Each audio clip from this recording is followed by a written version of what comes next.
हरे कृष्णा। आज हम लोग इनकम टैक्स में one of the head PGBP पढ़ने जा रहे हैं। Profit and gains from business और प्रोफेशन। यानी आप कोई भी बिजनेस कर रहे हो या किसी प्रोफेशन में हो, आपकी इनकम जो टैक्सेबल होगी वो इसी हेड में टैक्सेबल होगी। पीजीबीपी के हेड में आपकी इनकम टैक्सेबल होगी। लेट्स से आपने सोचा कि जब आप क्वालिफाई हो जाएंगे, डिग्री मिल जाएगी, डिग्री मिलने के बाद आप प्रैक्टिस करेंगे, या तो जॉब करोगे या प्रैक्टिस करोगे। जॉब करोगे तो सैलरी हेड में टैक्सेबल होगा क्योंकि आपको सैलरी मिलेगी, और अगर आप प्रैक्टिस करोगे तो इसमें टैक्सेबल होगा। या आप कोई बिजनेस आपने सोच रखा है कि हम बहुत बढ़िया रेस्टोरेंट खोलेंगे, तो वो बिजनेस की इनकम भी यही टैक्सेबल होगी। इसके अलावा जैसे जो पार्टनरशिप फर्म के पार्टनर्स होते हैं, पार्टनरशिप फर्म के पार्टनर्स होते हैं, उन पार्टनर्स को भी पार्टनरशिप फर्म सैलरी देती है। उन पार्टनर्स को partnership firm interest on capital देती है। वो पार्टनर के हाथ में अगर टैक्सेबल होना होगा तो पीजीबीपी के हेड में होता है, सैलरी हेड में नहीं होता, इनकम फ्रॉम अदर सोर्सेज में नहीं होता। क्योंकि पार्टनर्स को पार्टनरशिप फर्म जो सैलरी दे रही है, उन दोनों के बीच में जो रिलेशन है वो इंप्लॉयर इंप्लॉय का रिलेशन नहीं है। आपने तो पढ़ा होगा पार्टनरशिप एक्ट, अगर कभी पढ़ा हो, कभी था किसी में आपके करिकुलम, तो आपने पढ़ा होगा प्रिंसिपल और एजेंट का रिलेशनशिप होता है। तो जो सैलरी पार्टनरशिप फर्म पार्टनर को दे रही है, अगर टैक्सेबल होनी होगी, जब मैं ये वर्ड अगर बोल रहा हूं, पीजीबीपी में आगे आएगा एक सेक्शन 40 क्लॉज बी, छोटा बी, वो बताएंगे आपको कि कब टैक्सेबल होगा कब नहीं। लेकिन अभी अगर टैक्सेबल होगी तो पीजीबीपी के हेड में टैक्सेबल होगी। जैसे सारे हेड्स में आपने देखा था कोई ना कोई चार्जिंग सेक्शन था, वैसे ही पीजीबीपी का सेक्शन 28 चार्जिंग सेक्शन है। सेक्शन 29 मेथड बताता है कैसे हम कंप्यूट करेंगे। उसके अलावा सेक्शन 30 से लेकर के 37 तक, मैं आपको थोड़ा सा ओवरव्यू दे देता हूं। 30 से लेकर 37 तक आपको सेक्शंस बता रहे हैं कौन कौन से खर्चे आपको अलाउड होंगे। देखिए, छोटे में अगर आपने कभी trading profit and loss account बनाया हो तो आप नेट प्रॉफिट निकालते थे या नेट लॉस आता था। हम भी उसी की ही बात कर रहे हैं। वो जो नेट प्रॉफिट आता था, हम भी उसी की बात करें कि सर वही पीजीबीपी की इनकम है, सब्जेक्ट टू सर्टेन एडजस्टमेंट्स।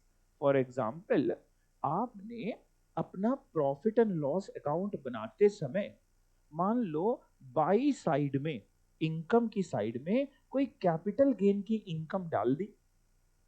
अब वो कैपिटल गेन की इनकम डाल के आपका नेट प्रॉफिट आ रहा है 5 लाख का, बाई साइड में कैपिटल गेन डाला है मान लो 1 लाख का, तब नेट प्रॉफिट आ रहा है 5 लाख। बट साहब वो जो कैपिटल गेन की इनकम है, आप जानते हो कि पीजीबीपी में टैक्सेबल नहीं होती। उसके लिए तो अलग हेड बना हुआ है, कैपिटल गेन के हेड में टैक्सेबल होगी। तब हम पीजीबीपी की इनकम कैसे निकालेंगे? प्रॉफिट एंड लॉस का जो नेट प्रॉफिट उठाएंगे 5 लाख, उसमें से वो 1 लाख का कैपिटल गेन की इनकम माइनस कर देंगे, क्योंकि आपने प्रॉफिट एंड लॉस अकाउंट के बाई साइड में लिख रखी है, मतलब जोड़ रखा है इस 5 लाख को निकालने में। हम वो माइनस कर देंगे क्योंकि वो इस हेड की नहीं है, टैक्सेबल होगी बट इस हेड की तो है नहीं, वो तो किसी और हेड की है। ऐसे ही मान लो आपने बाई साइड में कोई एग्जेम्प्ट इनकम लिख रखी है। बाई साइड समझ रहे हो, क्रेडिट साइड बनाया है ना कभी ट्रेडिंग किया ना, तो यहाँ बनाना नहीं होगा, टेंशन ना लो, बस थोड़ा सा एक ओवरव्यू दे रहा है। तो बाई साइड में आपने कोई एग्जेम्प्ट इनकम लिख रखी है, मान लो आपने लिख रखा है बाई साइड में एग्रीकल्चरल इनकम। अब वो तो एग्जेम्प्ट होती है, तो जो हम नेट प्रॉफिट लेंगे उसमें से उसको हटा देंगे। बाई साइड में मान लो आपने लिख रखा है पीपीएफ का इंटरेस्ट, पीपीएफ का इंटरेस्ट आपने पढ़ा था एग्जेम्प्ट होता है, तो हम उसको हटा देंगे। या मान लो बाई साइड में आप कोई इनकम लिखना भूल गए या छूट गई जो पीजीबीपी के हेड में ही टैक्सेबल होती है। हमें एक और इनकम थी जो पीजीबीपी की थी 3 लाख रुपए की, हम बाई साइड में लिखना भूल गए, तो जो नेट प्रॉफिट आ रहे हैं वो 3 लाख से कम आ रहे हैं, हमें क्या करना होगा, उसको 3 लाख से बढ़ाना होगा। मतलब हम नेट प्रॉफिट उठाएंगे और उसको अपने हिसाब से सुंदर बना लेंगे। समझ रहे हैं? उसका मेकअप हल्दी चंदन जो हमें करना होगा वो हम कर देंगे, पुरानी जो धूल मिट्टी अगर लगी होगी तो वो हटा दी जाएगी। और पहले से ही अगर सुंदर है, हमने देखा जब बाई साइड टू साइड सारी चीजें बिल्कुल मस्त लिखी हुई हैं पीजीबीपी वाली, तो कुछ करने की जरूरत ही नहीं। तो 30 से 37 हमको बताने की कोशिश करते हैं वो खर्चे जो अलाउेबल होते हैं, जो अलाउड होते हैं। सेक्शन 40 से शुरू होते हैं वो खर्चे जो डिसअलाउड होते हैं। तो हम लोग सब कुछ पढ़ने वाले हैं पीजीबीपी में, और कोशिश करेंगे कि आपको समझ में भी आता जाए, प्रैक्टिकल क्वेश्चंस भी करते चलें, ये भी बताते चलेंगे कि आपके एग्जाम में किस तरीके के क्वेश्चंस फ्रेम होते हैं। तो इस चैप्टर को करने से आपका एक और चैप्टर कंप्लीट हो जाएगा। एक तो पीजीपी तो होगा ही होगा, साथ में एक चैप्टर है 11, लेसन 11 है, जिसमें computation of total income and tax liability. उसमें ये सारे हेड्स के क्वेश्चन पूछेगा, मतलब ज्यादातर पीजीबीपी वगैरह के पूछे हुए, तो वो हेड भी इससे कंप्लीट हो जाएगा। मैं क्वेश्चंस उससे भी उठा करके चलूंगा कि किस तरीके से एग्जाम में आए। ठीक है, चलिए देखते हैं पीजीबीपी। चार्जिंग सेक्शन है 28। अब एक एक करके अलाउड खर्चों को पढ़ रहे हैं।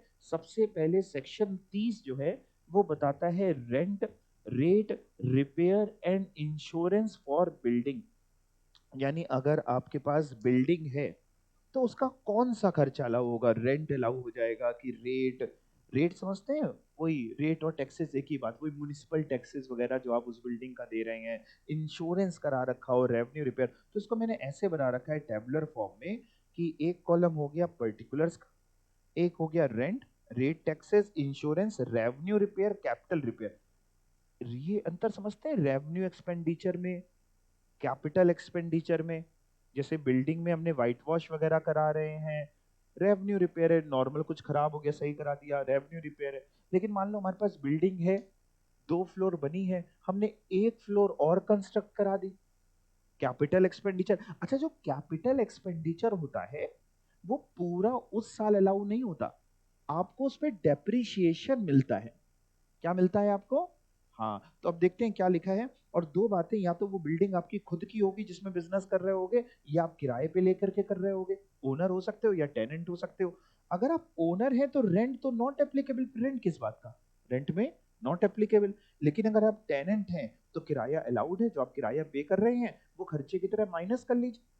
देखिए, जितने भी खर्चे हम लोग पढ़ेंगे कि अलाउड हैं या डिसअलाउड भी पढ़ेंगे, उसमें अगर आपको एक बात बताऊं, वो सारे खर्चे जो आपके दिल से आवाज आए कि सर ये खर्चा बिजनेस से रिलेटेड है, अलाउड होना चाहिए, 99% आप सही निकलेंगे।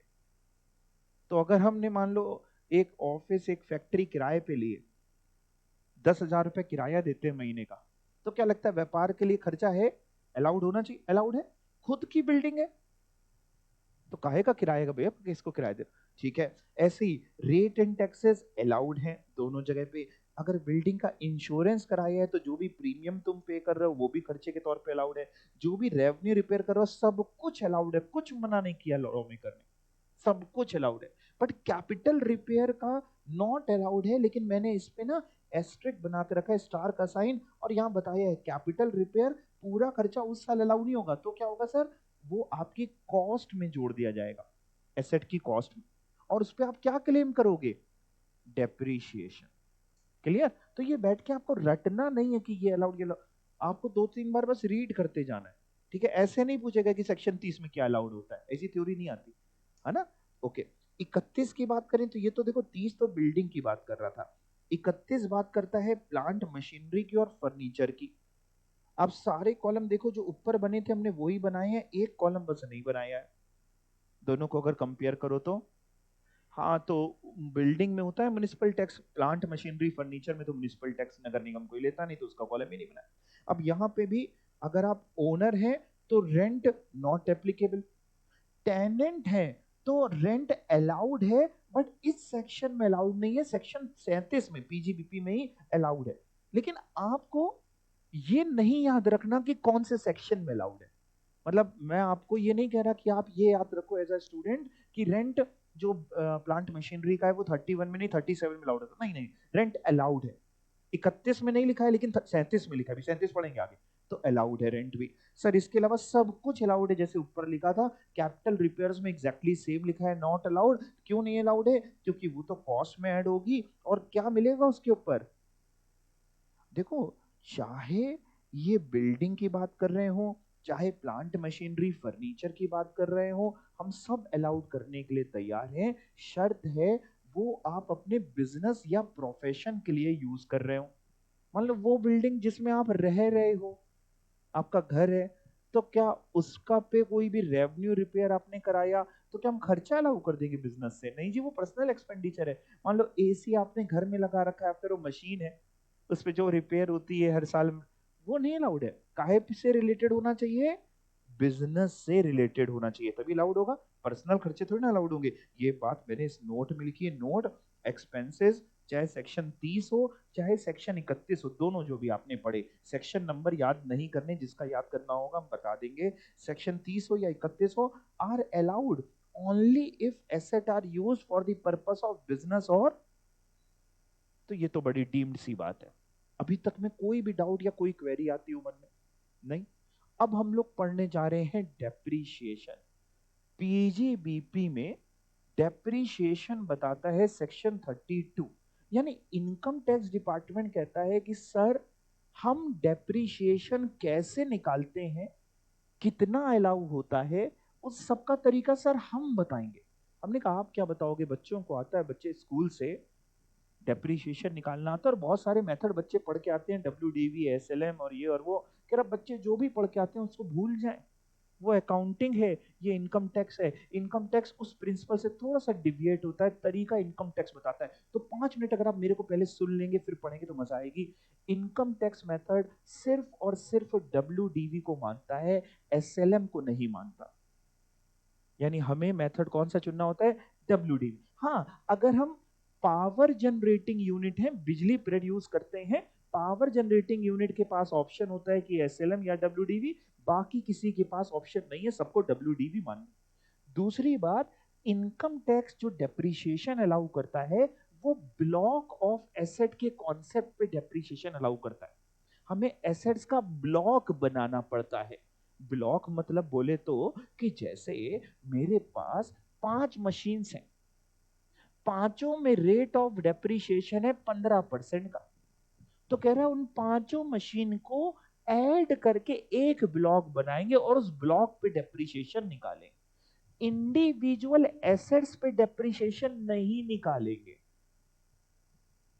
1980 वगैरह में 83-84 से पहले इंडिविजुअल पे हुआ करता था, फिर उसके बाद चेंज हो गया, तब से भी यही है।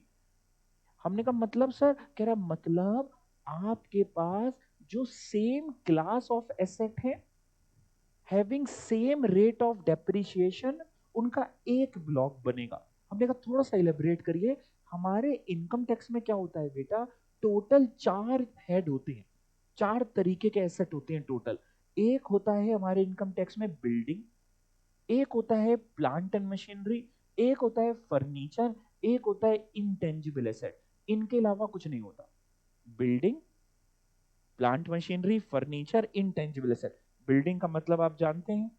इंटेंजिबल एसेट पे भी सर डेप्रिसिएशन मिलता है, बिल्कुल। पेटेंट, कॉपीराइट, ट्रेडमार्क, हाँ अच्छा इस पे मिलेगा बिल्कुल।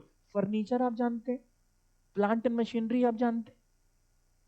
प्लांट एंड मशीनरी में जब भी आता है तो आपके दिमाग में मशीन्स आती होंगी, तो जो आपके दिमाग में आती है मशीन्स वो तो है ही। उनके अलावा भी, जैसे मान लो मेरा एयरलाइन का बिजनेस है, मेरे पास एरोप्लेन है, तो एरोप्लेन पे भी तो हम डेप्रिसिएशन क्लेम करते होंगे। वो क्या है, बिल्डिंग तो है नहीं, फर्नीचर भी नहीं है, इंटेंजिबल एसेट भी नहीं है, तो क्या हुआ, प्लांट एंड मशीनरी हुआ। अच्छा, हाँ, एसी लगा है, प्लांट एंड मशीनरी, मशीन लगी है, प्लांट एंड मशीनरी। मान लो मेरा लाइब्रेरी का बिजनेस है, लाइब्रेरी में एसेट्स क्या होते हैं, बुक्स। क्या सर बुक्स पे भी डेप्रिसिएशन मिलता है? जी हाँ, बुक्स पे भी मिलता है, लेकिन वो बुक्स क्या है, बिल्डिंग नहीं है, प्लांट एंड मशीनरी है, क्योंकि फर्नीचर इंटेंजिबल भी नहीं है, फर्नीचर भी नहीं है, इंटेंजिबल एसेट भी नहीं है। प्लांट एंड मशीनरी की ब्रॉडर डेफिनेशन, और उन सब पे रेट ऑफ डेप्रिसिएशन भी अलग अलग है। किसी पे 5% है, भी दिखाऊंगा आपको, किसी पे 10 है, किसी पे 15 है, किसी में 25 है, किसी में 40 है, किसी में 30 है। हमने कहा सब कुछ जोड़ के एक ब्लॉक बना दे, कह रहा नहीं नहीं नहीं नहीं ऐसे नहीं। फिर हमने कहा कैसे, कह रहा सर वो बिल्डिंग, जैसे बिल्डिंग में आपको पढ़ाऊंगा, कुछ बिल्डिंग पे 5% का डेप्रिसिएशन का रेट है, कुछ पे 10 का और कुछ पे 40 का। कह रहा वो बिल्डिंग जो 5% वाली है उनका एक ब्लॉक बनेगा, वो बिल्डिंग जो 10% वाली है उनका एक ब्लॉक बनेगा, वो बिल्डिंग जो 40% वाली हैं उनका एक ब्लॉक बनेगा। सेम तरीके से वो प्लांट एंड मशीनरी जो 15% वाली है उनका एक ब्लॉक बनेगा। वो प्लांट एंड मशीनरी जो लेट्स से 40% वाली है उनका अलग ब्लॉक बनेगा। यानी सेम क्लास सेम रेट का एक ब्लॉक बनता है। ऐसा नहीं हो सकता कि प्लांट एंड मशीनरी भी मेरे पास मान लो 40% वाली है, बिल्डिंग भी 40% वाली है, दोनों का मिला के एक ब्लॉक बने। नहीं नहीं नहीं, क्लास अलग हो गई। Same class same rate. हमने कहा इंडिविजुअल एसेट पे क्लेम कर ले, कह रहा नहीं, कह रहा जो हम बता रहे वही माना जाएगा। अच्छा, दूसरी बात सेक्शन 32 डेप्रीशिएशन बताता है। अच्छा, डेप्रीशिएशन का खर्चा अगर आपको अलाउ हो रहा है तो आपके लिए फायदा है कि नुकसान है? फायदा है, क्योंकि खर्चा अलाउ होगा तो टैक्सेबल प्रॉफिट्स कम हो जाएंगे, टैक्स कम देना पड़ेगा। तो क्या लगता है ये जो सेक्शन होगा 32 जो डेप्रीशिएशन अलाउ करेगा, ये ऑप्शनल होगा कि मैंडेटरी होगा? हमारे इनकम टैक्स में जब तक ऑप्शनल वर्ड यूज ना हो तो आप बिल्कुल ठीक कह रहे हैं, ये मैंडेटरी है, कंपलसरी है। मतलब आप ये नहीं कर सकते कि हम नहीं क्लेम करेंगे, आपको क्लेम करना पड़ेगा। ठीक है ना? अब बहुत ध्यान से, बहुत बारीकी है इसके अंदर। This section provides for compulsory deduction on account of depreciation. Compulsory deduction देता है। डेप्रीशिएशन ओनली अलाउेबल फॉर किसके लिए? Buildings, plant and machinery, furniture and intangible asset. Intangible asset जैसे कि know how, copy, patent, trademark, copyright जैसे कि है। केवल यही नहीं है, लाइक वर्ड यूज है, मतलब ये आपके सिर्फ हिंट के लिए। ओके सर, ये क्या लिखा है? लैंड पे डेप्रिसिएशन नहीं मिलता, बिल्डिंग पे मिलता है। हाँ, लैंड पे नहीं मिलता। दोनों में अंतर है क्या? बिल्डिंग वो सुपर स्ट्रक्चर जो आपने लैंड के ऊपर बिल्ड किया है उस पे मिलेगा, वो डेप्रिशिएट होती है, उसकी लाइफ होती है ना? नॉर्मली 99 साल 100 साल की लाइफ है, फिर डिमोलिश करनी पड़ेगी, बनानी पड़ेगी उसको। लैंड डेप्रिशिएट नहीं होती बल्कि एप्रिशिएट होती है। तो लैंड पे डेप्रिसिएशन नहीं मिलता। ओके सर, ये क्या है? Asset should have been owned and used by the SSC for the purpose of business or profession during the previous year। मतलब हम जिस एसेट पे डेप्रिसिएशन क्लेम करने जा रहे हैं वो ओन्ड होना चाहिए ना। जैसे मान लो मैंने बिल्डिंग किराए पे ले रखी है, मेरा जहां ऑफिस फैक्ट्री है, मैंने वो बिल्डिंग किराए पे ले रखी, मैं किराया पे करता हूँ तो मेरे को रेंट अलाउड हो जाता है। ऐसा आपने सेक्शन 30 में ऊपर देखा कि वो टेनेंट है तो रेंट अलाउ हो जाता है। और मैं कह रहा हूँ मेरे को वो बिल्डिंग पे डेप्रिसिएशन का भी खर्चा अलाउ कर दो। तो लॉ मेकर कह रहे सर तुमको थोड़ी ना करेंगे, तुम तो टेनेंट हो, किसको करेंगे? ओनर को। आप ओनर होने चाहिए। हमने कहा ठीक है ओनर होने चाहिए, मुकरना नहीं करा, नहीं मुकरेंगे। हमने कहा मेरे पास घर है खुद का, हम रहते हैं, ओनर हैं, हमें डेप्रिसिएशन अलाउ कर दो। कह रहा नहीं, ओनर के साथ साथ फिर क्या होना चाहिए? बिजनेस या प्रोफेशन में भी यूज कर रहे हो। हमने कहा अच्छा, बड़ी गहरी बात कह दी है। Asset should have been owned and used by the SSC for the purpose of business और प्रोफेशन। Owned and used. हमने कहा यूज्ड का मतलब क्या है? जैसे फॉर एग्जांपल हमने क्या किया, अपनी फैक्ट्री के लिए एक जेनसेट खरीद लिया, जनरेटर खरीद लिया कि भैया लाइट जाए तो मेरा प्रोडक्शन ना रुके, वो पावर बैकअप की तरह हम चला लेंगे उसको। हमने खरीद लिया। अब पूरे साल क्या हुआ, अप्रैल से मार्च तक लाइट गई ही नहीं। इतना अच्छी व्यवस्था कर दी सरकार ने, लाइट गई ही नहीं। हम बिल्कुल सोच रहे थे कि अब लाइट जाए तो हम चलाएं, अब लाइट जाए तो हम चलाएं, लाइट गई ही नहीं। लॉ में करने के रखा ओन एंड यूज, हमने कहा ओन तो है, यूज तो हुआ नहीं सर, क्या हमें डेप्रिसिएशन मिलेगा? आप समझ रहे हैं ना, यूज तो हुआ नहीं। या फिर दूसरा एग्जाम्पल, हमने अपनी प्रीमाइसेस में फायर एक्सटिंग्विशर लगा के रखे, भगवान की कृपा से उसको यूज करने का मौका ही नहीं मिला, आग ही नहीं लगी, काहे के लिए यूज करें? डेप्रिसिएशन मिलेगा? हमने अपने यहाँ तीसरा एग्जाम्पल, हमने अपने यहाँ रिसेप्शन में मान लो ऊपर ना बहुत बढ़िया सोफे खरीद लिए। हमने कहा लोग आएंगे और सोफे में बैठेंगे।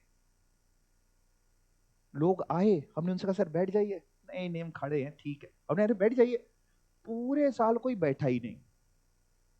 इंसान छोड़ो, मच्छर भी उसमें नहीं बैठा। क्या में डेप्रिसिएशन मिलेगा? आंसर इज यस, तीनों में आंसर यस है। Used means active use as well as passive use, that means ready to use. Use doesn't means कि वो यूज चल रहा हो, ये मैंने जानबूझ के बोला। क्यों? क्योंकि बच्चे यूज से समझते यूज हो रहा हो। Use means ready to use. Genset ready to use था, डेप्रिसिएशन मिलेगा सर आपको। Fire extinguisher ready to use था, डेप्रिसिएशन मिलेगा ना सर आपको। सोफा रेडी टू यूज था, डेप्रिसिएशन मिलेगा ना सर आपको। समझ रहे हैं हमने बात को? क्लियर हो पा रहा है? तो ये है यूज का मतलब। ये बात भी मैंने यहां पे लिख रखी है कि use include passive use also, जैसे कि फायर एक्सटिंग्विशर वगैरह, बाकी सोफा वगैरह आपको एग्जाम्पल के तौर पे मैंने दे दिया। अब बात एक और है, जब आप छोटे थे अकाउंट्स में, तो आप क्या करते थे? अगर कोई एसेट आपने अप्रैल में परचेज किया है, तो आप क्या करते थे? पूरे साल का डेप्रिसिएशन लगाते थे, प्रोवाइडेड आप अप्रैल टू मार्च फॉलो कर रहे हो। और वही अगर आपने एसेट जनवरी में खरीदा होता था, तो आप 3 महीने का लगाते थे। मान लो 1 जनवरी को खरीदा, तो आप अकाउंट्स में जनवरी फरवरी मार्च 3 महीने का कैलकुलेट करते थे, इंटू 3/12। हमारा इनकम टैक्स कहता है नहीं भैया नहीं, ऐसे नहीं होगा। या तो हम पूरा डेप्रीशिएशन देंगे या आधा देंगे। या तो पूरा डेप्रीशिएशन अलाउड होगा या आधा अलाउड होगा। हमने कहा पूरा और आधे का मतलब क्या है? कह रहा मतलब मान लो अगर उस पर 15% का रेट है, अभी आपको रेट दिखाऊंगा, ये रेट ऑफ डेप्रीशिएशन है ना, ये रेट आपको दिखाऊंगा। मान लो अगर उस पर 15% का रेट है, तो या तो पूरा 15 मिलेगा या उसका आधा 7.5 मिलेगा। हमने कहा कब आधा, ये भी बता दो। कह रहा अगर जिस साल आपने खरीदा उसी साल उसको पुट टू यूज किया 180 डेज से कम। कितने दिनों से कम? 180 डेज, 180 दिनों से कम पुट टू यूज किया, तो आपको 50% डेप्रिसिएशन अलाउड होगा। और अगर आपने 180 डेज या उससे ज्यादा यूज किया, तो पूरा डेप्रिसिएशन आपको अलाउ कर देंगे। जिस साल खरीदा उस साल पुट टू यूज किया 180 डेज से कम, मतलब जैसे मान लो हमने जनवरी में लिया 1 जनवरी, तो जनवरी के 31 दिन, 28 दिन फरवरी के, जोड़ो जोड़ो जोड़ो, जनवरी के 31, 28 दिन फरवरी के, मार्च के 31, 62 और कितना हुआ? 90 दिन हुए, 90 हुए। आपको आधा डेप्रिसिएशन मिलेगा। और आपके लिए आसानी रहे, इसके लिए मैंने डेट कैलकुलेट कर दी है। अगर आप 4 अक्टूबर या उसके बाद खरीदते हो, तो 180 दिन से कम निकलेंगे। और 3 अक्टूबर तक खरीद लेते हो, तो 180 दिन से ज्यादा निकलेंगे। तो अब आप एग्जाम में बैठे होगे, लॉ मेकर ने केवल 180 डेज बोला है, लॉ मेकर ने डेट नहीं दी। लॉ मेकर ने कहा 180 दिन या उससे ज्यादा है तो पूरा डेप्रिसिएशन ले लेना, 180 दिन से कम पुट टू यूज हुआ है तो आधा।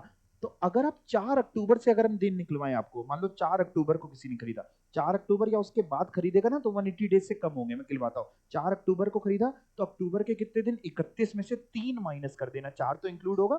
अक्टूबर 31 दिनों का होता है, 3 दिन हटा दो, तो अक्टूबर के हो गए 28 डेज। आप जोड़ रहे हो मेरे साथ क्या?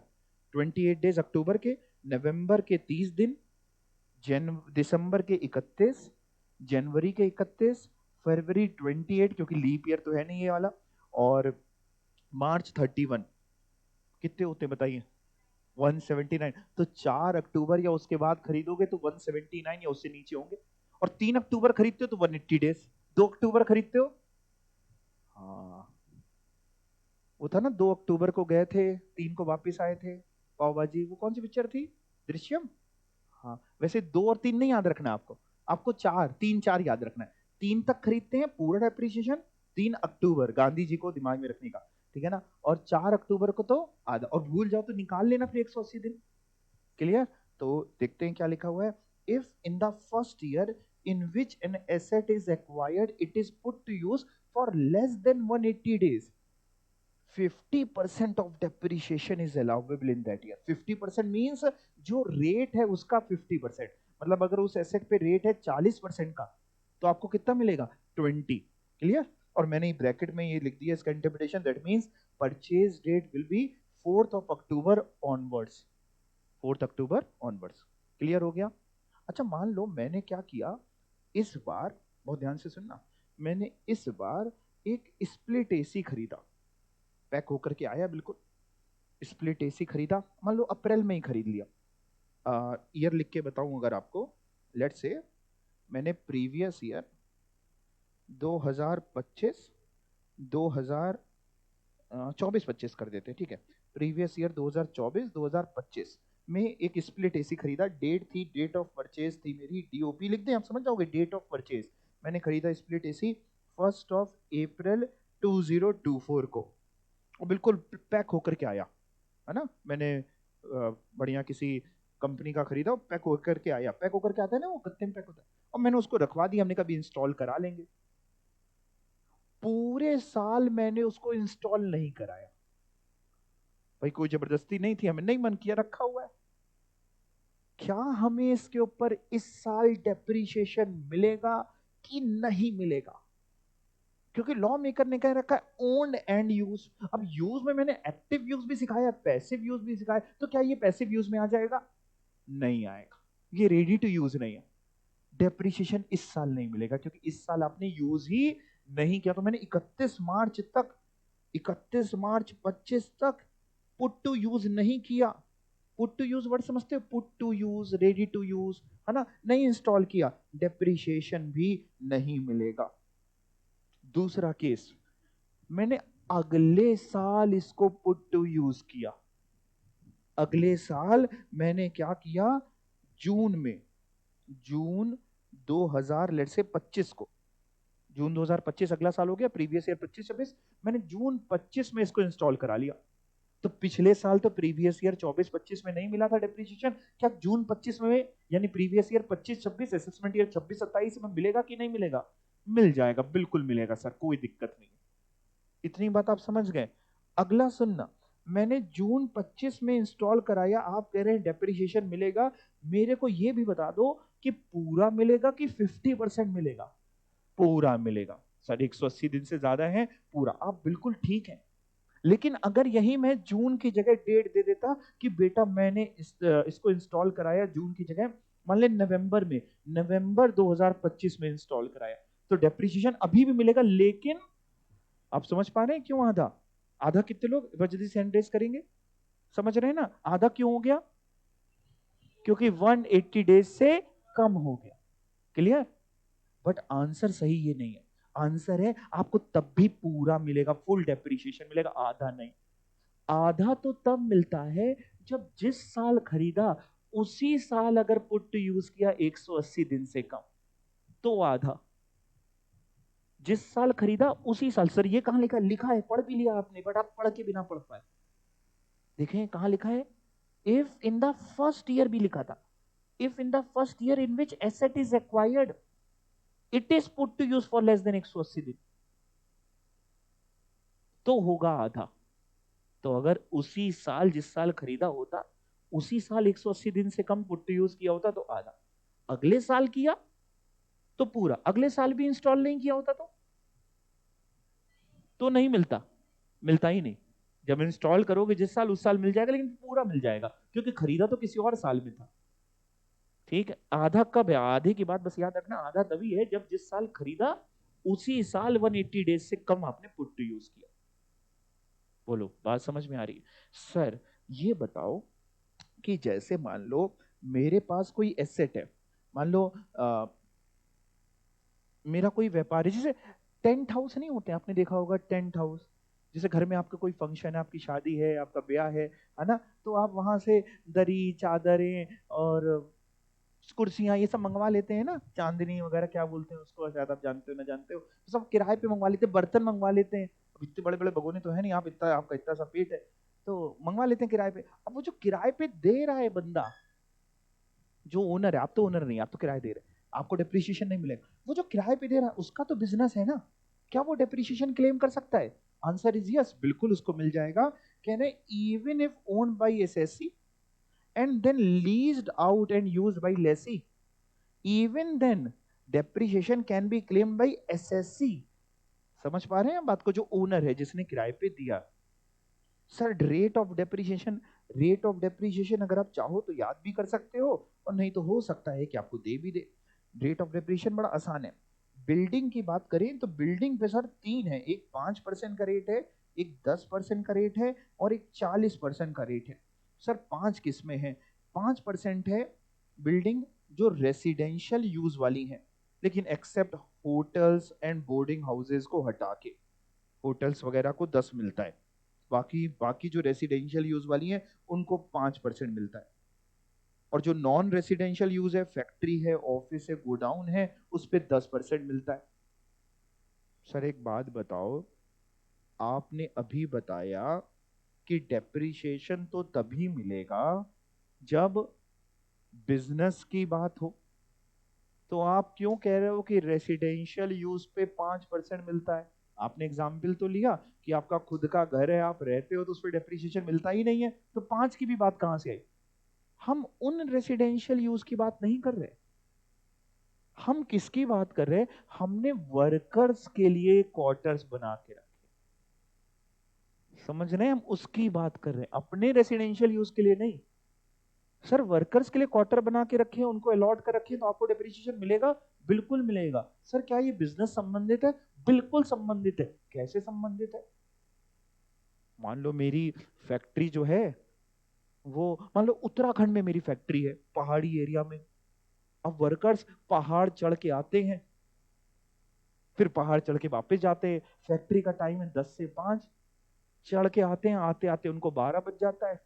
2 घंटे सुस्ताते हैं पहले बैठ करके, 2 घंटे लंच करते हैं, आधा घंटा काम करते हैं, फिर वापसी निकल जाते हैं। कैसे चल पाएगी हमारी फैक्ट्री? तो हमने क्या किया, उन्हीं के लिए रेसिडेंशियल क्वार्टर्स बनवा दिए। हमने, तुम लोग यहीं रहा करो, संडे अंडे चले जाया करो, नीचे अपना मार्केट वार्केट कर लिया करो। आपने देखा पहाड़ी एरिया में वो लोग, उनको जो चढ़ते हैं, मतलब अलग ही स्टाइल होती है उनके, चढ़ जाते हैं बहुत फुर्तील। पहाड़ी एरिया वालों के ना बहुत स्ट्रांग होते हैं, मतलब अंदर से, उनके साथ आप पंगा नहीं ले सकते। मतलब मेंटली और फिजिकली बहुत स्ट्रांग बंदे हैं वो। कौन से, हमने देखा है ऐसी जगह पे ऑडिट किया था, एक धारचूला एक जगह है, वहां से सामने इधर नेपाल दिखता है, उधर चाइना दिखता है। एनएचपीसी का ऑडिट था, धारचूला है, आप सर्च करिएगा घर पे जाके गूगल पे। तो वो उसने दिखाया, सर ये देखिए जो आपको सामने दिख रहा है ये नेपाल है। अरे वाह सर, ऐसे घूम जाइए, कर सर ये चाइना दिख रहा है। ओ वो नेपाल वाले बॉर्डर में तो दिखते हैं चढ़ते हुए, वो मतलब उसमें बॉर्डर कह रहे हैं, वो पहाड़ है उस पर चढ़ रहे हैं, और ऐसे ऐसे करके वो अपने हिसाब से चढ़ जाते हैं। हम लोग तो देख करके ही उल्टी आ जाए।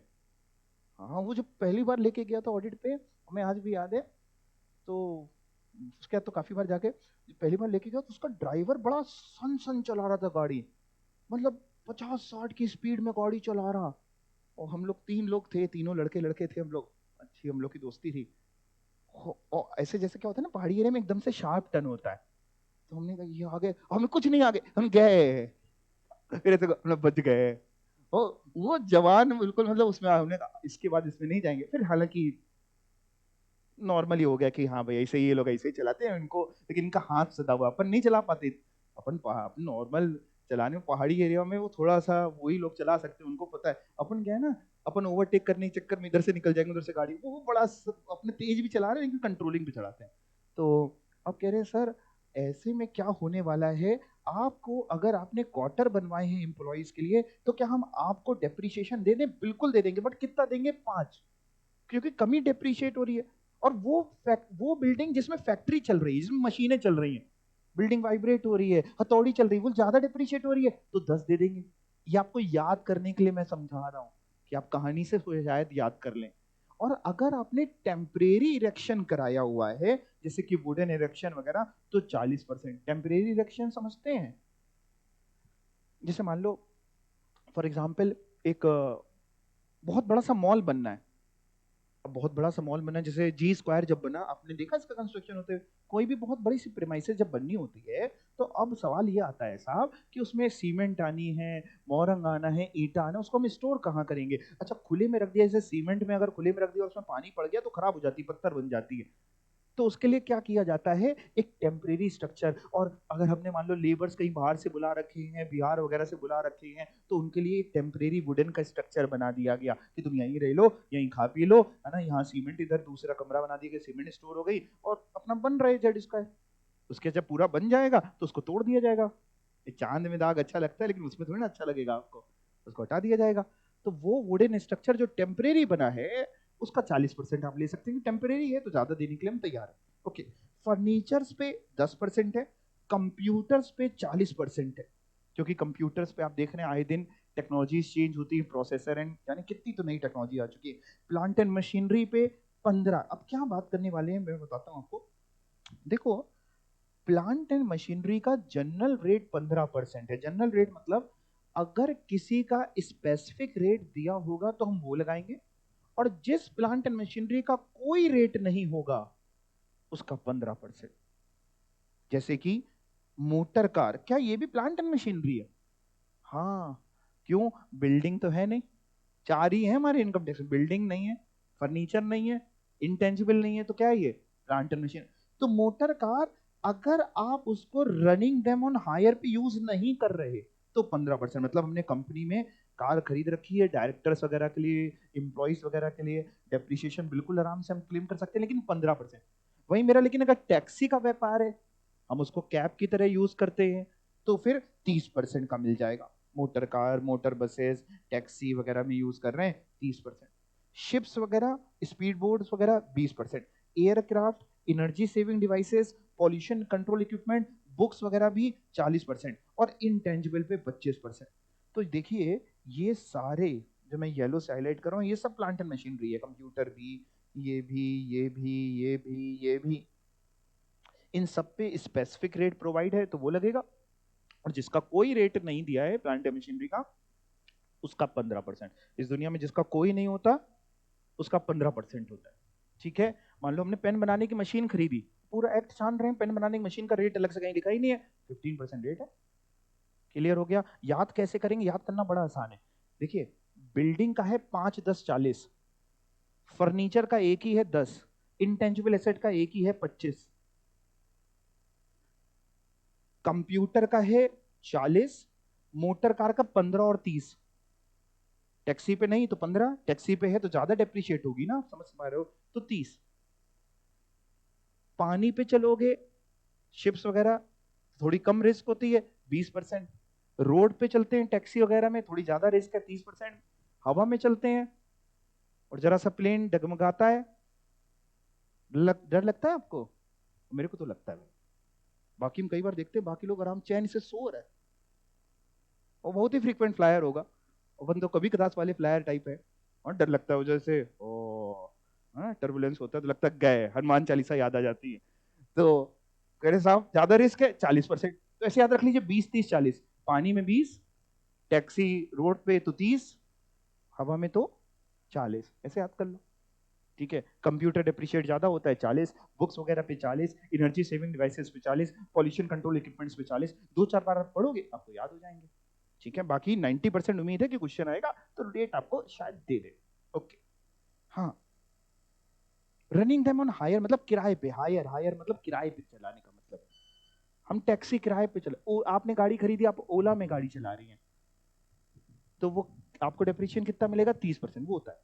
टैक्सी वाले नहीं होते कैब प्रोवाइडर्स, टैक्सी प्रोवाइडर। अच्छा, टेम्पो हो गया, टेम्पो आपने खरीदा, आओ बड़े चौरा, बड़े चौरा, वो 30%। समझ गए? रनिंग देम हायर है। अदर देन बिजनेस कहां लिखा है बेटा? Other than used in business of running then of hire, पूरा पढ़ो, अदर देन बिजनेस पढ़ के ना रुक जाओ। मतलब हायर को छोड़ के कोई और बिजनेस के लिए आप यूज कर रहे हो। तो मेरी कंपनी है, हम, हाँ, जैसे मान लीजिए हमने शिक्षा एकेडमी के नाम पे कार खरीदी, हम ऑफिस आते हैं, है ना, घर से ऑफिस, ऑफिस से घर, डिप्रिशिएशन क्लेम कर सकते हैं, बिल्कुल कर सकते हैं, मना नहीं इनकम टैक्स में। कितना करेंगे? लेकिन 15 करेंगे, 30 नहीं कर पाएंगे।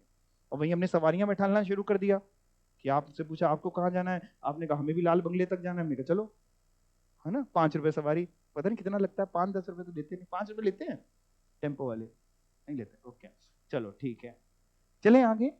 ओके। अच्छा, अब इनकम टैक्स डिपार्टमेंट एक और बात चाहता है। वो कह रहा है सर हम आपको डेप्रिसिएशन देने के लिए तैयार है, सब कुछ तैयार है, शर्त, हमारी एक शर्त है कि आप जो भी एसेट खरीदिएगा अगर वो 10,000 रुपए से ज्यादा का है तो उसका पेमेंट आप कोई ऑनलाइन माध्यम से करिएगा। आप उसका पेमेंट यानी कैश वगैरह में मत करिएगा सर। हमारा income tax department, even government भी क्या चाहती है, ज्यादातर लोग जो ट्रांजेक्शन्स करें वो ऑनलाइन करें, क्योंकि उससे एक ट्रेल पकड़ में आती है, उससे टैक्स की चोरी रुकती है, सामने वाला भी अपनी सेल दिखानी पड़ेगी, उसको कहां लेके जाएगा, कैश में हो सकता है कि 2 नंबर में माल बिक जाए। तो कह रहे सर अगर आपने 10,000 से ऊपर की चीज कैश वगैरह में खरीद ली तो हम उसकी कॉस्ट 0 मान लेते हैं, और 0 पे फिर निकाल लो डेप्रिसिएशन बैठ के। 0 का 40% भी निकलना होगा तो कितना निकलेगा, 0। ये बात यहां लिखी हुई है, नोट बहुत ध्यान से। Where an SSC incurs any expenditure for acquisition of depreciable asset, asset खरीदने के लिए तुमने खर्चा किया, in respect of which payment is made otherwise than by account pay check, draft or use of ECS through a bank account or through prescribed electronic mode, credit card, debit card, net banking, IMPS, UPI, RTGS, NEFT, भीम Aadhaar pay, इनमें से किसी से भी करते हैं तो कोई टेंशन नहीं है, किससे किससे कर सकते हैं, ध्यान समझना। अकाउंट पे चेक से, अकाउंट पे डिमांड ड्राफ्ट से, अकाउंट पे समझते, चेक देखिए आपने, अकाउंट पे समझते हैं ना, वो अकाउंट पे क्रॉस देखा होगा आपने कभी, ठीक है, पैरेलल लाइनें दो खींची रहती हैं, account pay cheque, account pay demand draft, ECS के थ्रू भी कर सकते हैं, या credit card, debit card, net banking, IMPS, UPI, RTGS, NEFT, भीम आधार पे, ये सब कुछ भी कर सकते हैं। इनको छोड़ के अगर किसी भी माध्यम से कर दिया, मतलब कैश तो मैं बोल रहा हूं आपको समझाने के लिए, लॉ मेकर ने कैश वर्ड यूज नहीं किया, लॉ मेकर ने कहा इनको छोड़ के अगर किसी से भी करते हो 10,000 से ज्यादा का पेमेंट तो हम उसकी कॉस्ट 0 मान लेंगे, यानी आपको डेप्रिसिएशन अलाउ नहीं करेंगे। तो इनको छोड़ के कैश वगैरह बच गया, बियरर चेक बच गई। बियरर चेक समझते हैं, एक होती है अकाउंट पे चेक, एक होती है बियरर चेक। बियरर चेक क्या होती है, चेक देखी कभी जीवन में, है ना, मान लो वो सेल्फ की चेक काट दी हमने, अकाउंट पे ही नहीं करी, तो अब आपके हाथ में, आप भी जाके मेरे अकाउंट से निकाल सकते हो, मैं भी निकाल सकता हूं, कोई भी निकाल सकता है, तो it is kind of cash only. तो इन इसलिए लॉ मेकर ने कैश वर्ड यूज नहीं किया, इनको छोड़ के कुछ भी करोगे तो साहब वो डिसअलाउड है। हाँ 10,000 या उससे कम का एसेट है तो कोई बात नहीं, बट सर अगर एक्सीड कर रहा है 10,000 और आपने इनको छोड़ के कुछ कर दिया तो क्या होगा sir, such payment is not eligible for normal depreciation और एडिशनल डेप्रिसिएशन, यानी वो पेमेंट एलिजिबल ही नहीं है, यानी एक्चुअल कॉस्ट जब हम निकालेंगे उस एसेट की तो उसको इग्नोर कर देते हैं, उसकी कॉस्ट 0 लेते हैं कॉस्ट निकालते समय। आपको ये प्रिस्क्राइब्ड इलेक्ट्रॉनिक मोड याद करने हैं, पहले लॉ मेकर ने प्रिस्क्राइब नहीं कर रखे थे, अभी पिछले साल से उसने प्रिस्क्राइब कर दिया, कि पहले लिखा था प्रिस्क्राइब इलेक्ट्रॉनिक मोड, प्रिस्क्राइब कहीं थे नहीं तो वो प्रिस्क्राइब कर दिया उसने कि ये ठीक है। क्लियर हो पा रहा है आपको बात, ओके।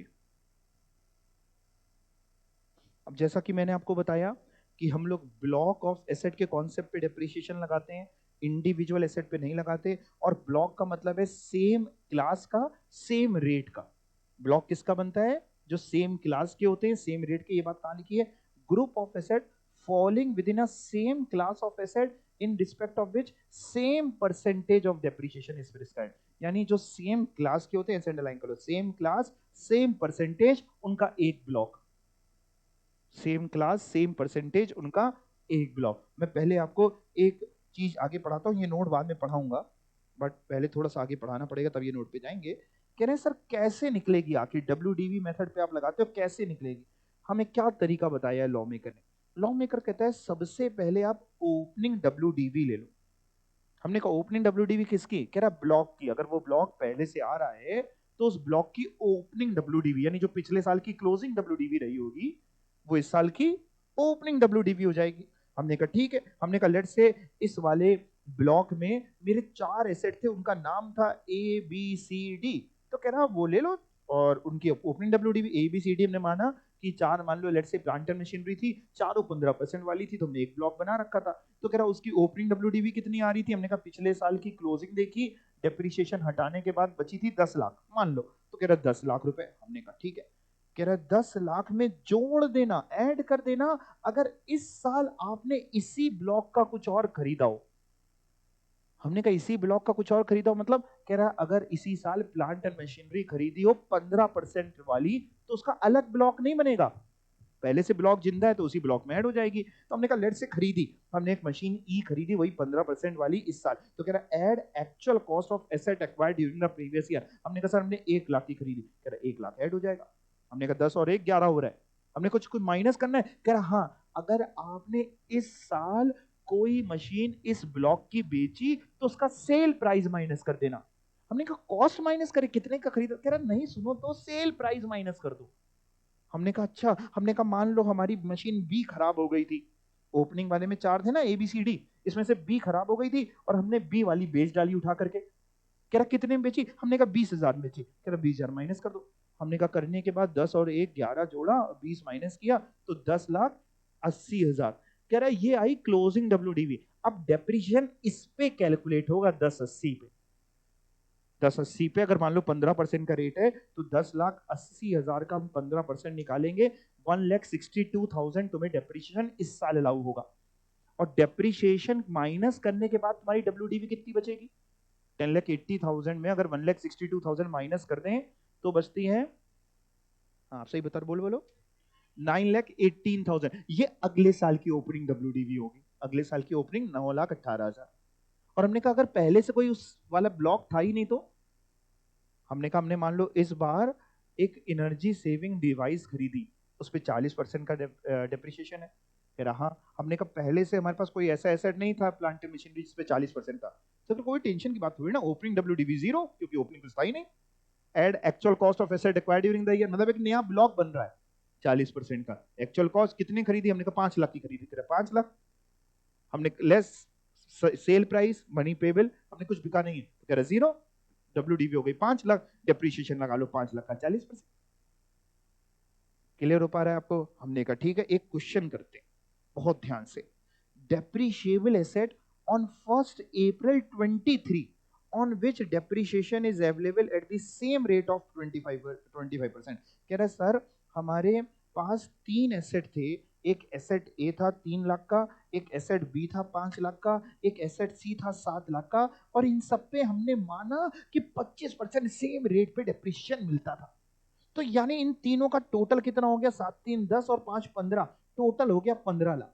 अब पिछले साल हमें जो डेप्रिशिएशन मिला होगा भाई, 1 अप्रैल 23 का बात थी तो साल खत्म कब होगा? 31 मार्च 24 को। 1 अप्रैल 23 वाला 31 मार्च 24, यानी 31 मार्च 24 को डेप्रिशिएशन कितना मिला होगा सर? 15 लाख का 25% हमने रेट एज्यूम किया है, तो 15 लाख का 25% 3,75,000 माइनस करके ये जो बचेगा 11,25, ये अगले साल की ओपनिंग WDV होगी। मैंने आपको ये सिखाने के लिए एग्जांपल लिया कि ओपनिंग WDV कैसे निकलेगी अगले साल की। कौन सी? यानी 1 अप्रैल 24 का। आपने ये कहां से शुरू किया था? यानी दैट मींस ये डेटा आपका हो गया यहां तक प्रीवियस ईयर 23-24 का, और यहां से क्या शुरू होने वाला है?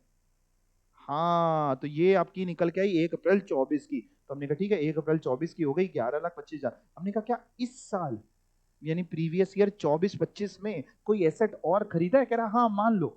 हमने ये सब एज्यूम फिगर है, मतलब क्वेश्चन भी और इसी में आंसर भी है। हमने कहा हमने मान लो 6 लाख का खरीदा है। तो कह रहा अब टोटल हो गया 17,25,000। कह रहा कुछ बेचा भी है क्या? हमने कहा मान लो बी बेच दिया, ऊपर था ना एक एसेट बी, हमने कहा बेच दिया। कह रहा कितने का बेच दिया? हमने कहा 6,75,000 का। महंगा बेच दिया और सस्ता बेच दिया, कोई मतलब नहीं, जितने का बेच दिया माइनस कर देते हैं। हमने कहा माइनस करके बचा 10,50,000। कह रहा अब इस साल इस 10,50,000 का 25% तुम्हें डेप्रिशिएशन मिलेगा 262,500। अगले साल की हो जाएगी 787,500। हमने कहा और एग्जाम्पल करो, इतने से कहां समझ में आती है बात? कह रहा और सुनो, अभी आपको बताया 10,000 से ऊपर है, नगद पेमेंट वगैरह कर रहे हो तो पूरा उसकी कॉस्ट 0। अब ध्यान से सुनना, Girdhari a retail businessman acquired furniture on 12th of May 2024 for rupees 10,000 in cash, and on 18th May 2024 rupees for rupees 35,000 and rupees 40,000 by a bearer check and account pay check respectively। कह रहा sir Girdhari ने क्या किया है, furniture खरीदे हैं, 10,000 का furniture खरीदा 12 मई 24 को नगद में, तो कोई दिक्कत नहीं थी। 10,000 से ऊपर होता नगद तो दिक्कत थी, तो इसमें तो हमें दिक्कत नहीं थी। लेकिन फिर उसने 18 मई 24 को भी खरीदे, 35,000 का एक जो खरीदा उसकी बियरर चेक से पेमेंट कर दिया। कौन सी चेक से करते? तो कौन सी चेक होनी चाहिए थी? बियरर नहीं होनी चाहिए थी। कौन सी? अकाउंट पे। तो ये खर्चा तो मतलब इस पे तो हम डेप्रिसिएशन नहीं देंगे क्योंकि इसकी कॉस्ट हम 0 मानते हैं। बट 40,000 जो तुमने किया वो अकाउंट पे चेक से किया, हम देने के लिए तैयार है। यानी तुम्हें इस बार जो डेप्रिसिएशन मिलेगा वो इस 10,000 पे भी मिलेगा, इस 40,000 पे भी मिलेगा, बट 35 पे तुमने हाथ धो बैठे। 35 पे नहीं दे पाएंगे क्योंकि तुमने बियरर चेक से पेमेंट किया। 50,000 हो गया, और फर्नीचर है, फर्नीचर का तो एक ही रेट था 10%, 50,000 का 10%, 5,000 का डेप्रीशिएशन। समझ पा रहे हैं? एक और क्वेश्चन करते हैं। Harshit acquired following intangible asset in his business during financial year 24-25। क्या खरीदा और इनटेंजिबल एसेट पे 25% का डेप्रीशिएशन। ऑन 25 जून 2024 ही परचेज गुडविल ऑफ बिजनेस जिसकी कॉस्ट ऑफ एक्विजिशन है 50 करोड़। 7 अक्टूबर को टेनेंसी राइट खरीदे हैं, कॉस्ट ऑफ एक्विजिशन है 25 crore. No other asset are in this block. पहले से कोई थे नहीं थे, तो दो दो एसेट हो गए, दो खरीदे इस बार, 50 करोड़ 25 करोड़, 75 करोड़ हो गया ये ब्लॉक। डेप्रीशिएशन से पहले ये ब्लॉक जो है closing WDV before depreciation 75 crore. Compute करना है डेप्रीशिएशन। अब हमें डेप्रीशिएशन निकालना है, लेकिन हमें ध्यान से समझना पड़ेगा कि क्या इस 75 करोड़ पूरे पे 25% मिलेगा। क्योंकि हमने एक चीज पढ़ी कि साहब अगर उसी साल खरीद के पुट टू यूज करते हैं 180 डेज से कम तो आधा हो जाता है। तो ऊपर वाला जो आपने 25 जून को खरीदी है गुडविल वाला, उसमें तो चलो सर कोई टेंशन नहीं है क्योंकि 180 दिन से ज्यादा है। बट सर जो 7 अक्टूबर को खरीद रहे हैं, है ना, अब आपको देखो निकालना नहीं पड़ा, इसलिए मैंने पहले मेहनत कर रही है। आप कहाँ मेहनत करोगे, आपसे कहते तो अभी आप 10 मिनट लगा देते, है कि नहीं। तो 4 अक्टूबर या उसके बाद है तो इसका आधा, यानी दैट मीन्स 25 करोड़ पे मिलेगा 12.5%। 12.5 कैसे हमने कर दिया, इंटेंजिबल एसेट पे 25% का रेट है तो उसका 12.5, और 50 करोड़ का पूरा 25% निकालो जरा। 25 करोड़ का 12.5% होता है 3.125।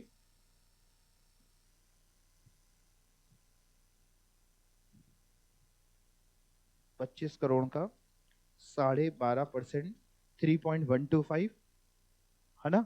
अब आप कह रहे होंगे सर कि 50 करोड़ का भी निकालेंगे, और कितना निकालेंगे पहले निकाल ही लेते हैं। 50 करोड़ का कितने परसेंट, 25% यानी 12.5 करोड़। तो आपके हिसाब से आंसर होना चाहिए इन दोनों का टोटल, यानी 3.125 प्लस 12.5 कितना होता है 15.625। बट मैंने जो हाईलाइट किया आप देख सकते हैं, मैंने हाईलाइट किस पे किया हुआ है, अब सुनिएगा ध्यान से, है क्या बड़े समझदार बच्चे कह रहे गुडविल डेप्रिशिएट नहीं होती। बिल्कुल आप सही कह रहे हैं, गुडविल पे डेप्रिशिएट नहीं होती और गुडविल पे डेप्रिशिएशन अलाउड नहीं है। टेनेंसी राइट पे आपको मिल जाएगा, गुडविल पे नहीं होता, इसलिए आंसर है 3.125। अगर ऊपर वाला भी टेनेंसी राइट होता तो फिर आंसर आपका होता 15.625, या पेटेंट होता या कॉपीराइट होता 15.625, बट गुडविल पे नहीं मिलती, इसलिए आंसर है 3 क्लियर हो पा रहा है। अगला देखते हैं, WDV ऑफ ए ब्लॉक कह रहा, मान लो प्लांट एंड मशीनरी है, रेट ऑफ डेप्रिसिएशन है 15%, WDV एज ऑन 1 अप्रैल 24 यानी प्रीवियस ईयर 24-25 की जो ओपनिंग फिगर है WDV 5 लाख है। एक सेकेंड हैंड मशीन हमने खरीदी है 1 लाख की, कब खरीदी 15 नवंबर 2024 को, और पेमेंट किया है सर अकाउंट पे चेक से, बट पुट टू यूज हुई है सर दिसंबर 24 में। उसी साल हुई है कि अगले साल हुई है, उसी साल। Part of this block was sold, और ये जो ब्लॉक में कुछ एसेट थे उसमें से कोई पार्ट कोई हिस्सा बेच भी दिया 3 लाख का 5 जनवरी 25 को। डेप्रिसिएशन निकालना है, पर डेप्रिसिएशन के लिए पहले थोड़ी वर्किंग आपको कराता हूं। देखो भैया, एक फिगर चाहिए होती है ओपनिंग डब्ल्यूडीवी, रफली लिखूं तो एक ओपनिंग डब्ल्यूडीवी की फिगर चाहिए होती है, वो पता है कितनी है 5 लाख। इसमें हम प्लस करते हैं जो भी हमने खरीदा, एसी लिख देता हूं, एसी मतलब actual cost of asset acquired during the previous year, पूरा लिखा है, मन की भावना समझना। कितने का लिखा है, कितने का खरीदा सर 1 लाख का, टोटल 6 लाख हुआ। और जो बेचते हैं वो माइनस कर देते हैं, 3 लाख का बेच दिया तो 3 लाख माइनस कर दिया, 6 लाख में 3 लाख माइनस किया, कितना बचा 3 लाख बचा। अब सर हम इस 3 लाख पे डिप्रिसिएशन क्लेम करेंगे, बट सर कैसे क्लेम करेंगे 3 लाख पे, क्योंकि इस 3 लाख पे 1 लाख तो वो है जिसपे आधा मिलेगा। हमें क्लोजिंग डब्ल्यूडीवी पहुंच गए 3 लाख, यहां तक कोई दिक्कत किसी को, 5 और 1 6, 3 माइनस किया 3 बचा। अब 3 में से हम पहले, तरीका क्या है लॉ में प्रिस्क्राइब किया, सुनोगे तो कभी गलती नहीं होगी। लॉ में प्रिस्क्राइब्ड है कि अब ये जो 3 है इसमें से पहले वो एसेट किनारे कर लेना जो 180 दिन से कम वाले हैं, जिनको खरीदा और पुट यूज किया 180 डेज से कम, वो किनारे कर लेना, उनका आधा मिलेगा, बचे हुए पे पूरा ले लेना। तो 3 लाख में से कितना किनारे करे 1 लाख, और 3 लाख में 1 लाख किनारे किया तो बचा कितना 2 लाख पे पूरा ले लेना। पूरा मतलब 15%, और 1 लाख पे आधा ले लेना।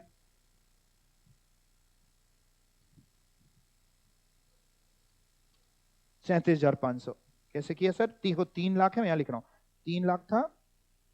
3 लाख में से ये जो क्लोजिंग WDV निकली वो 3 लाख पकड़ रहा हूं। इस 3 लाख में हम लोग पहले अलग करते हैं वो जो 180 डेज से कम वाला है, लेस देन 180 डेज, और बचा हुआ बैलेंस। लेस देन 180 डेज वाला कितना है? 1 लाख। और बैलेंस कितना? ये हमने बैलेंस लिखा है 20 है, ठीक है। बैलेंस है 2 लाख। 1 लाख का हम लोग लगाएंगे कितने परसेंट? 7.5%। और इसका लगाएंगे 15%। तो ये हो जाएगा 7,500, ये हो जाएगा 30,000, टोटल 37,500। इतनी बात आप समझ पा रहे हैं? इसलिए आंसर है 37,500। इसी में एक थोड़ा सा आपको एक चीज और सिखाएंगे, ये तो समझ में आ गया। अगर मान लो हमने ये जो एसेट बिका है ना, कितने का बिका है? 3 लाख का। मान लो अगर यहां लिखा होता कि सर ये एसेट बिक गया 5.5 लाख का, थ्योरेटिकली क्वेश्चन बनाने में तो कुछ नहीं जाता। कह रहा है ये मान लो, आप नहीं काटना पीटना, आपको बस सिखा रहा हूं एक चीज। मान लो ये लिखा होता 3 लाख की जगह 5.5 लाख, तो क्या करते सर? हम 5 लाख लेते ओपनिंग WDV, 1 लाख जो खरीदा उसको ऐड करते 6 लाख, 5.5 लाख का बिक गया, 50,000 बचा। अब हम बड़ा कंफ्यूज हैं कि 50,000 में पूरा लगाएं कि आधा लगाएं। लॉ मेकर कहता है इसमें से पहले अलग करो 180 दिन से कम वाले। तो हमने कहा 180 दिन से कम वाले तो 1 लाख है। कह रहा 50,000 में से अलग करोगे तो 50 ही तो कर पाओगे, 1 लाख थोड़ी ना कर पाओगे। हमने कहा ठीक है। कह रहा पूरा 50,000 पे आधा मिलेगा, पूरा किसी पे नहीं हो पाया। समझ पा रहे हैं आप बात को? जितना बचा वो पूरा 180 दिन से कम वाले का ही तो बच गया। तो 50,000 का 7.5% ही मिलेगा, 3750। पहले अलग होता है 180 डेज से कम वाला। मतलब अपनी स्मार्टनेस दिखा के ये नहीं कर सकते कि पहले वाले अलग कर लेते हैं जो पूरा वाला, नहीं, लॉ में प्रिस्क्राइब्ड ही नहीं है। क्लियर हो गया आपको? ओके। उसके अलावा आप ये कर सकते हैं क्या, देखते हैं। कह रहे कंपनी है, मेडिसिन मैन्युफैक्चरिंग की कंपनी है, इसने 22 नवंबर 24 को एक पेटेंट खरीदा है 100 लाख रुपए का, और वो पेटेंट को यूज करेगी, बीमारी के लिए दवा बनाएगी। आपको डेप्रिसिएशन बताना है। तो बड़ा सिंपल है, 100 लाख का बताओ 25 मिलेगा, मतलब क्योंकि इंटेंजिबल एसेट है 25%, कि आधा मिलेगा। आधा तो आधा कितना होता है? 12.5। 100 लाख का 12.5%, 12.5 लाख। बोलो इतनी बात आपको समझ में आ गई? पक्का?